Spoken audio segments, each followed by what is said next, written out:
안녕하세요. 김건우 목사입니다. 지난 7월 10일부터 큐티 본문이 이사야서로 바뀌었습니다.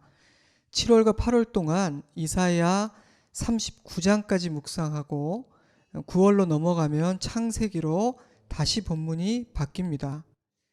여러 차례 나눈 바 있지만 66장으로 구성된 이사야서의 별명은 미니 바이블입니다. 성경이 66권이듯 이사야서도 66장이고 구약이 39권, 신약이 27권이듯 이사야 역시 전반부 39장은 하나님의 위엄과 심판에, 후반부 27장은 구원과 회복에 강조점이 있기 때문입니다. 그래서 매일 성경도 39장까지를 먼저 묵상하고 나머지 27장은 다음 기회에 다루는 것으로 본문을 나눈 것 같습니다. 이사야는 예루살렘에서 태어나 그곳에서 자란 유대인입니다. 그의 이름은 여호와는 구원이시다, 여호와께서 구원하신다 라는 의미를 지니고 있죠. 물론 북쪽 이스라엘 왕국과 열방을 향한 메시지가 전혀 없는 것은 아니지만 이사야의 메시지는 주로 남쪽 유다 왕국과 예루살렘에 그 초점이 맞추어져 있습니다. 그는 약 40여 년 동안 선지자로 활동했고 그 기간 동안 우시야, 요담, 아하스, 히스기야 이렇게 네 사람이 유다의 왕위를 계승했습니다. 탈무드를 비롯한 유대 전승들은 이사야는 히스기야의 뒤를 이은 므낫세 왕 때 톱으로 잘려 순교했다고 기록하고 있습니다. 때문에 학자들은 돌로 맞기도 하고 톱으로 잘리기도 했다라는 히브리서 11장 37절의 기록이 이사야의 순교를 염두에 둔 것일 가능성이 높다고 이해합니다. 이사야서는 신약 성경에서 22번이나 인용되었고 특정한 한두 챕터에서가 아니라 여러 부분에서 골고루 인용되고 있습니다. 예를 들어 마태복음 3장 3절은 세례 요한을 이렇게 소개합니다. 그는 선지자 이사야를 통하여 말씀하신 자라.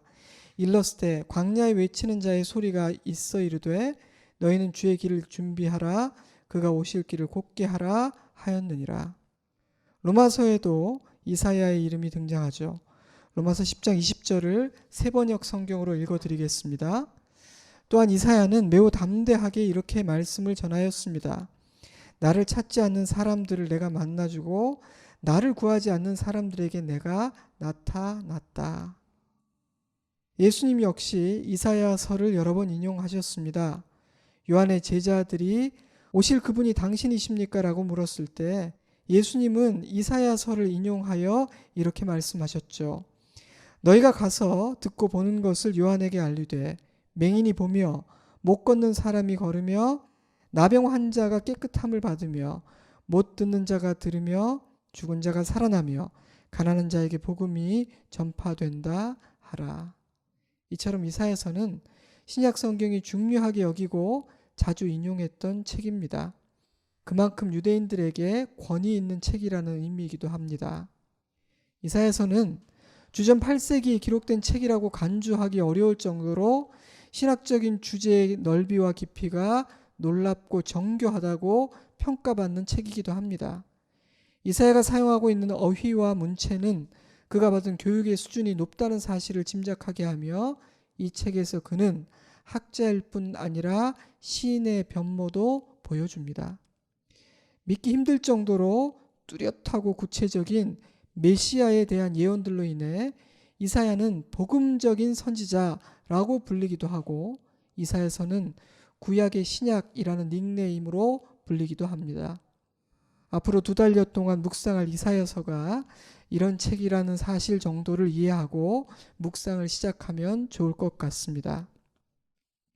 오늘은 이사야서 1장에서 5장의 내용을 중심으로 몇 가지 사실을 묵상해 보고자 합니다. 먼저 당시 유다의 처지와 상황을 보여주는 몇 구절의 말씀들을 살펴보도록 하겠습니다. 먼저 1장 2절에서 5절 말씀입니다. 여호와께서 말씀하시기를 내가 자식을 양육하였거늘 그들이 나를 거역하였도다. 소는 그 임자를 알고 나귀는 그 주인의 구유를 알건만은 이스라엘은 알지 못하고 나의 백성은 깨닫지 못하는도다 하셨도다.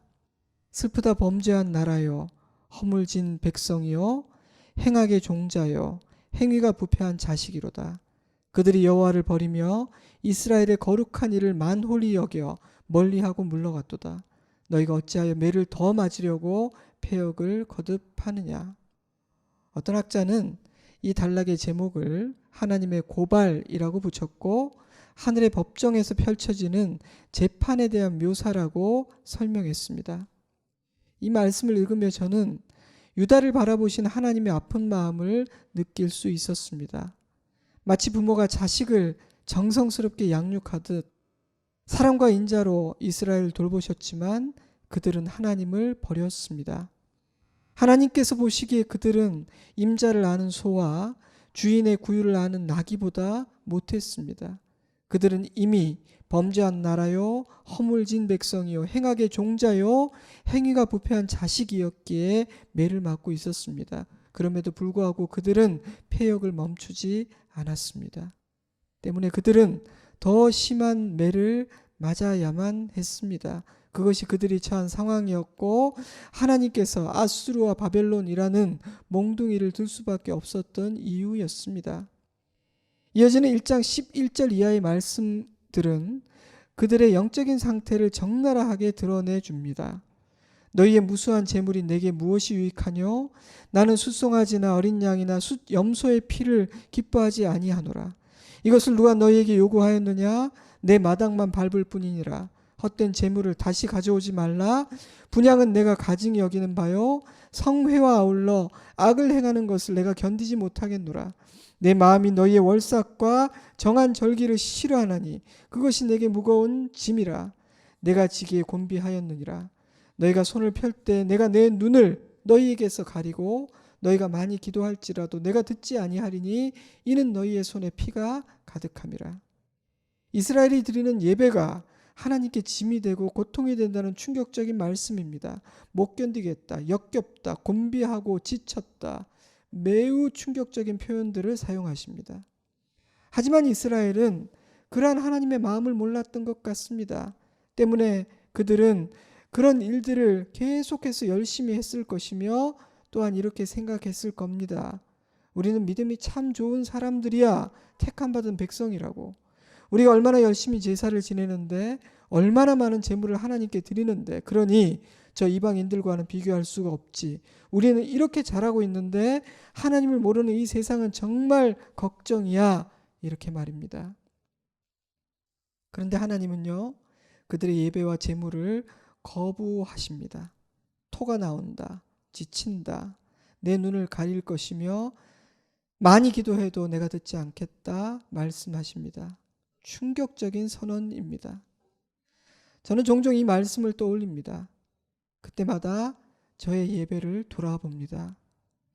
우리 교회 예배가 이런 예배 되지 않기를, 사랑하는 우리 성도 중 단 한 사람도 이런 예배 드리지 않기를 기도합니다.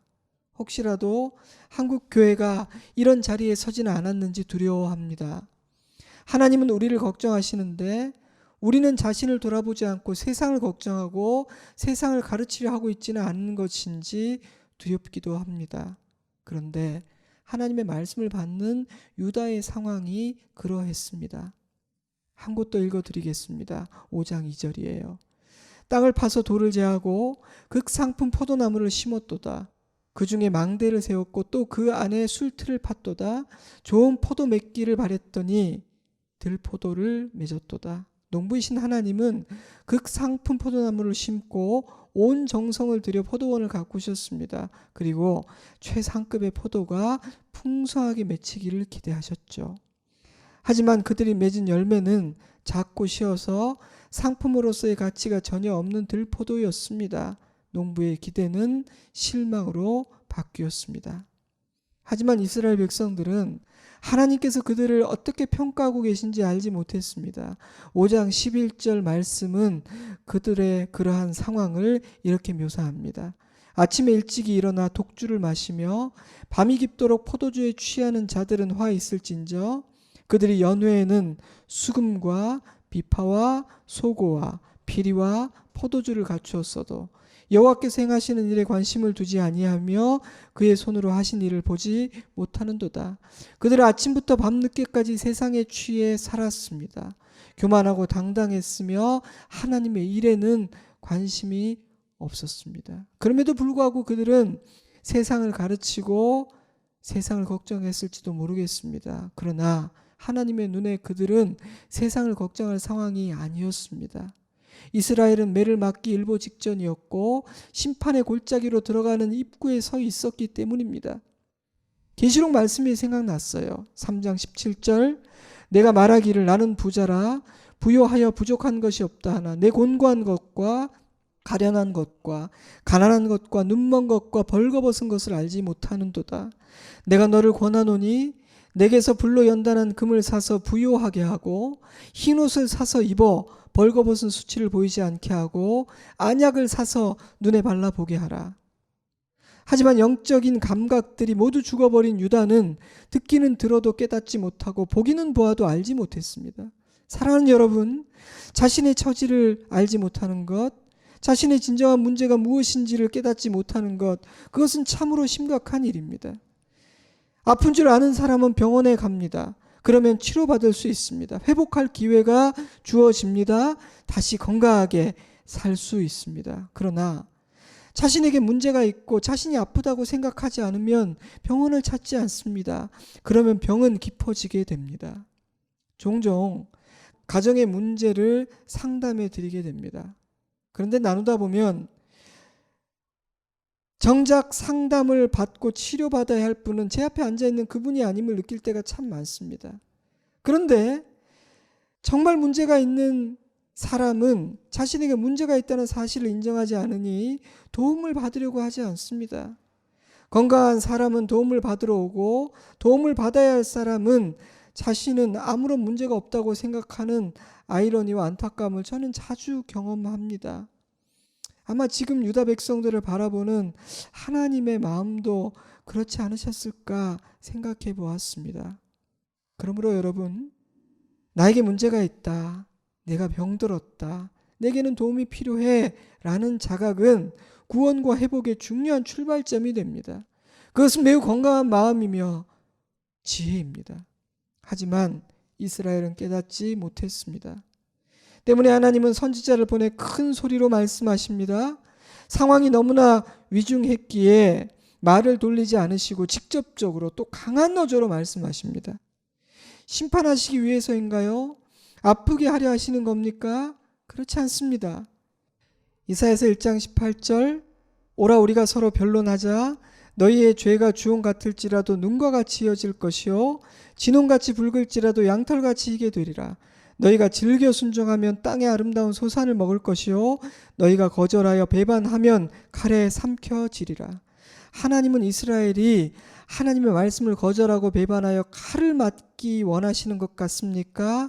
아니면 하나님의 말씀을 듣고 즐겨 순종함으로 아름다운 땅의 소산을 먹게 되기를 바라시는 것 같습니까?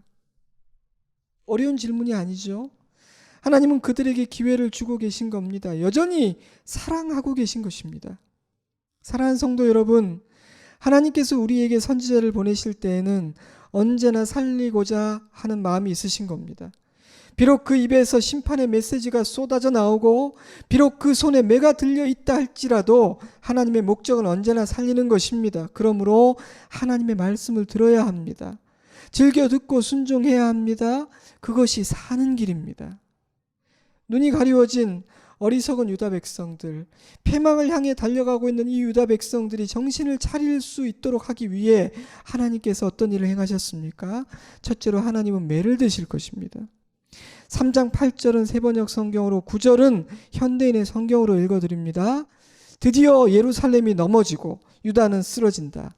그들이 말과 행동으로 주님께 대항하며 하나님의 영광스러운 현존을 모독하였기 때문이다. 그들의 얼굴 표정이 그들의 죄를 말해주고 있다. 그들의 숨길 수 없는 죄가 소돔 사람들의 죄와 같아서 이제 패망할 운명에 처했으니 이것은 그들이 스스로 불러들인 재앙이다. 사랑하는 여러분, 하나님은 자녀들에게 매를 들고 싶으실까요? 들고 싶지 않으실까요? 이사야서 전체를 읽어보세요. 아버지의 마음을 알 수 있을 겁니다. 그래서 하나님의 궁극적인 해결책은 심판과 매질이 아니라 어린 양 예수입니다. 이사야 53장 4절, 그는 실로 우리의 질고를 지고 우리의 슬픔을 당하였거늘 우리는 생각하기를 그는 징벌을 받아 하나님께 맞으며 고난을 당한다 하였노라. 이 말씀 안에 아버지의 마음이 고스란히 담겨 있습니다. 선하시고 인자하신 아버지는 매를 들고 싶지 않으십니다. 자기를 희생하여 우리를 살리고자 하십니다. 그러나 하나님은 아픈 마음으로 범죄한 자식에게 매를 들려 하십니다. 이것은 너희 스스로 불러들인 재앙이다 말씀하십니다. 근데 이번에는 아주 세게 때리실 작정입니다. 어리석은 우리는 맞아야만 멈추기 때문입니다. 그것도 아주 세게 맞아야만 정신을 차리기 때문입니다. 하지만 안타깝게도 맞고도 정신 차리지 못하는 자식도 적지 않습니다. 잠깐 정신 차리는 듯 하다가 다시 옛자리로 돌아가는 자식도 많습니다. 이스라엘이 그랬습니다. 하지만 그 과정에서 진실로 회개하고 진정으로 아버지께로 돌아오는 자들이 있습니다. 그래서 주님은 매를 들기로 작정하셨습니다. 모두를 다 살려내지는 못한다 할지라도 남은 자들을 구별하여 살려내시기 위해서입니다. 둘째로 하나님은 그들이 의지하는 것들을 하나하나 제거하실 것입니다. 이사야 2장 22절, 너희는 인생을 의지하지 말라. 그의 호흡은 코에 있나니 새말 가치가 어디 있느냐. 보라, 주 만군의 여호와께서 예루살렘과 유다가 의뢰하며 의지하는 것을 제하여 버리시되 곧 그가 의지하는 모든 양식과 그가 의지하는 모든 물과 용사와 전사와 재판관과 선지자와 복술자와 장로와 오십부장과 귀인과 모사와 정교한 장인과 능란한 요술자들을 그리하실 것이며, 사랑하는 성도 여러분, 하나님께서 내가 의지하는 것들을 제거하실 때 하나님께서 행하시는 일들을 주목하고 주님의 음성을 듣기 위해 마음을 잠잠히 하고 귀를 쫑긋 세우시기 바랍니다. 왜냐하면 제 경험으로는 하나님께서 우리 안에 새 일을 행하려 하실 때, 우리를 이전에 있던 땅을 떠나 새로운 차원으로 옮기려 하실 때 그런 일들을 행하시기 때문입니다. 물론 내가 의지하는 것들이 무너지고 제거되는 것은 참으로 두렵고 아픈 경험입니다. 내가 믿고 의지하던 것들이 하나하나 사라지는 것인데 그렇지 않겠습니까? 하지만 하나님께서 무너뜨리시고 제거하시는 것들은 우리가 의지해서는 안 되는 것들입니다. 잠시 도움이 될 수 있지만 영원한 도움일 수는 없기 때문입니다. 그것들은 오히려 진정한 도움이신 하나님 의지하는 것을 방해하는 장애물이기 때문입니다. 때문에 하나님은 이제 매를 드실 것입니다. 그리고 그들이 의지하던 것들을 하나하나 제거하실 것입니다. 왜 이런 일을 하시는가? 심판하고 싶지 않으시기 때문입니다. 그러므로 하나님께서 우리 삶에서 이런 일을 행하실 때 귀를 쫑긋 세우시기 바랍니다. 잠잠히 겸손히 주님 앞에서 기다리고 엎드리시기 바랍니다. 마지막으로 1장 27절과 28절 그리고 3장 10절과 11절 말씀을 읽어드리겠습니다. 시온은 정의로 구속함을 받고 그 돌아온 자들은 공의로 구속함을 받으리라. 그러나 패역한 자와 죄인은 함께 패망하고 여호와를 버린 자도 멸망할 것이라. 너희는 의인에게 복이 있으리라 말하라. 그들은 그들의 행위의 열매를 먹을 것이며 악인에게는 화가 있으리니 이는 그의 손으로 행한 대로 그가 보응을 받을 것임이니라. 하나님의 말씀은 모든 인간을 갈림길 앞에 세웁니다. 이스라엘 족속으로 태어났다고 해서 인생의 결론이 같은 것은 아닙니다. 하나님의 말씀 앞에서 어떻게 반응한지에 따라 의인도 악인도 자기 행위의 열매를 먹게 되는 것입니다. 주님은 모든 인간이 주님을 선택하기를 바라십니다. 말씀을 맺겠습니다. 이사야를 통해 주신 하나님의 말씀은 오래전 유다 백성들에게 주어진 우리와 전혀 관계없는 그런 말씀이 아니라 이 시대 모든 인간, 특히 자신을 그리스도인이라 여기는 모든 성도들에게 주시는 말씀이라는 생각이 들었습니다. 말씀 묵상하면서 그런 생각이 들더라고요. 세상에서 벌어지고 있는 일들을 보고 들으며 하나님께서 도대체 어떤 일을 하려 하시는 것일까? 하나님의 목적은 무엇일까? 하나님의 시간표는 어떻게 움직이고 있는 것일까? 라는 질문을 던지게 됩니다.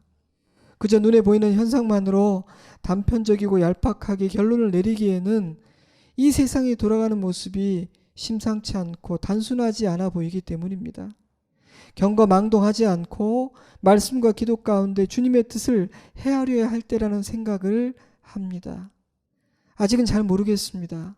하지만 아버지의 뜻을 구하고 잠잠히 기다리며 하루하루 순종하면 알게 하시리라 믿습니다.